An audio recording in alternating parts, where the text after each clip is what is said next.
বিকেলে চায়ের আড্ডায় যাদের বিস্কিট না হলে চলে না তারা চাইলে ঝটপট আজকের এই বিস্কিটটা দেখে নিতে পারেন। চুলাতেই বানাতে পারবেন এরকম সফট বিস্কিট। প্রথমে একটা বাটিতে আমরা নিয়ে নিচ্ছি হাফ কাপ পাউডার সুগার আর 1 কাপ নিয়ে নিচ্ছি আটা। আটার পরিবর্তে এখানে ময়দাও নিতে পারবেন।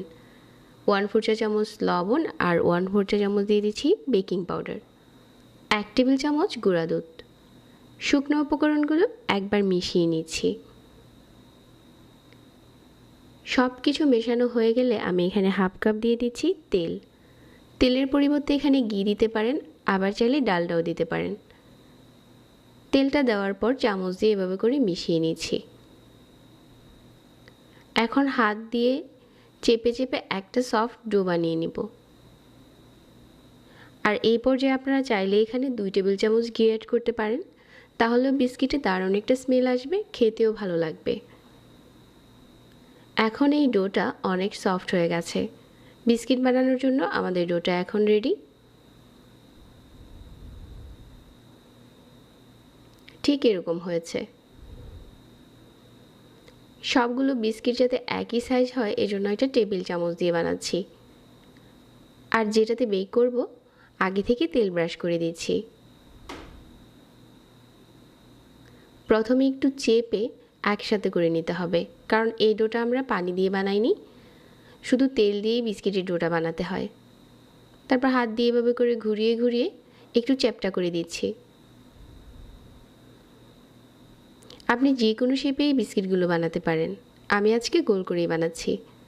সবগুলো যখন বানানো হয়ে গেছে একটা গোল চামচ দিয়ে মাঝ বরাবর একটু চেপে দিচ্ছি।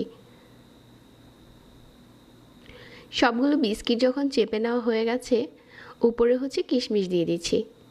আপনি চাইলে এভাবে করে বাদামও দিতে পারেন।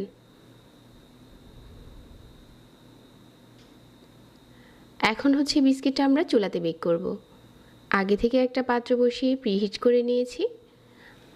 বিস্কিটের এই প্লেটটা দিয়ে ঢাকনা দিয়ে ঢেকে 20 মিনিট মিডিয়াম হিটে বেক করে নিচ্ছি।